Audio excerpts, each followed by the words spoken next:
नमस्कार, मी विशाल कांबळे, आवाज महाराष्ट्राच्या न्यूजमध्ये आपलं सगळ्यांचं स्वागत करतोय। स्थानिक स्वराज्य संस्थेच्या निवडणुका जाहीर झालेल्या आहेत आणि त्यावेळी आपण बघू शकता की संपूर्ण महाराष्ट्रात त्याची रणधुमाळी चालू आहे। परंतु आपल्या विभागात रायगड जिल्हा परिषदेमध्ये वामजे विभागात काही आदिवासी वाडे आहेत जिथे लोकांच्या भरपूर काही समस्या आहेत, परंतु इथे कोणताही नेता ते बघायला येत नाही। तर आपण आज इथल्या रहिवाशांकडून जाणून घेऊया की त्यांच्या काही समस्या आहेत ते। सर्वप्रथम बाबा, तुमचं नाव काय? लालू भगत. तर तुमच्या काय समस्या आहेत? तुम्हाला काय वाटतं इथे काय विकास झाला पाहिजे? आम्हाला विकास पाहिजे का गरम पंचायती आमच्या ताब्यात आल्या पाहिजे, असं आम्ही आदिवासीला काय भेटत नाही. बरोबर, इथे आदिवासी वर्ग भरपूरच आहे, त्यामुळे भरपूर आहे. आपल्याला काहीतरी आदिवासींसाठी सुद्धा भेटलं पाहिजे। भेटले पाहिजे. तर आणखी काय तुम्हाला वाटतंय की पाणी पाणी तो आहे समजा हो. पण आम्हाला आता गल्ल्या दुरुस्त करायचे आहेत आणि रस्ता पाहिजे आम्हाला इकडनं. बरोबर, रस्ता तर पाहिजे। आपण हा, बघू रस्ता शकतो बघू रस्ता इथे शकतो. खूपच वाईट आहे। हा, वाईट. रस्ता तर पाहिजे, इकडे येण्यासाठी मुलांना पण हा. भरपूर, म्हणजे प्रत्येकाची जर गाडी असेल हा. तरच तो इकडे येऊ शकतो, त्याच्या व्यतिरिक्त इकडे येऊ येऊ शकत शकत नाही। नाही. बरोबर बरोबर बरोबर। आणि काय बोलताय? ग्राउंड पाहिजे. ग्राउंड इथल्या मुलांचं व्यक्त आहे की त्यांना मुलाला ग्राउंड ground सुद्धा पाहिजे. पाहिजे। तर आपण आणखी एका याच्याकडून जाणून घेऊ। तुझी काय पद्धत? तुझं नाव सांग। माझं नाव दत्तात्रय बबन भगत.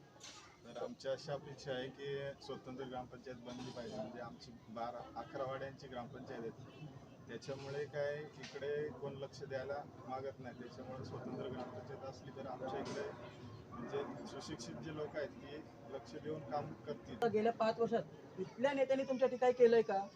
इथल्या नेत्यांनी म्हणजे आता ग्रामपंचायत मधून मोस्टली तर काम होत नाही, पण आमदार निधीतून वगैरे हे रोड वगैरे काँक्रिटीकरण वगैरे झालेले आहेत। पण तरी पण समस्या अशा आहेत की गावामध्ये अंतर्गत रस्ते, रोड, लाईटी याचं काहीच सुविधा नाही। आणि सांडपाणीची जी व्यवस्था वगैरे असते, म्हणजे सांडपाणी गटाराची लाईन सुद्धा गटाराची इथे line गेली पाहिजे असं बरोबर तुम्हाला आहे. वाटतंय? बरोबर आहे। समस्या आहे पाण्याचं, पाण्याचं कनेक्शन वगैरे आहे, पंप हाऊस वगैरे दिला नाही अजून। बाकीच्या लोकांच्या पर्यंत नळ वगैरे पोहोचले नाही, त्यांचे पण समस्या आहे। बरोबर आहे। मधून काय स्वच्छता म्हणजे स्वच्छता अभियान वगैरे काय राबवलं जात नाही इकडे, त्याच्यामुळे गावागावामध्ये भरपूर घाण वगैरे साठलेली आहे आणि गटार सांडपाणी वगैरे ते काय काढायची काहीच नियोजन नाही आतापर्यंत। ओके, मग तुम्हाला काय वाटतं की आता इथल्या येणाऱ्या निवडणुकीत नेत्यांनी इथली काय कामं केली पाहिजेत की ज्याला तुम्ही मत देऊ शकता की हा नेता आमची एवढी कामं करेल तरच आम्ही मत देऊ? कामं म्हणजे कामं भरपूर आहेत। कामं आपले अंतर्गत रस्ते आहेत, रोड, लाईटी आहेत, परत गटारांची समस्या आहे, अजून पाण्याची पण सुविधा बरोबर नाही, म्हणजे ऑपरेटर करणारं कोण गावामध्ये नियोजन नाही असं। ठीक आहे, तर बघितलं आपण इथल्या रहिवाशांच्या काही समस्या जाणून घेतल्या आहेत। अशाच इथे या विभागात यांनी सांगितल्याप्रमाणे 11 वाड्या देखील आहेत आणि इथे सर्वात जास्त मतदान हा आदिवासी वर्गाचा पडतो। त्यामुळे इथल्या स्थानिक नेत्यांनी सर्वप्रथम इकडेच पाहिलं पाहिजे असे आमचं असं एक वैयक्तिक मत आहे।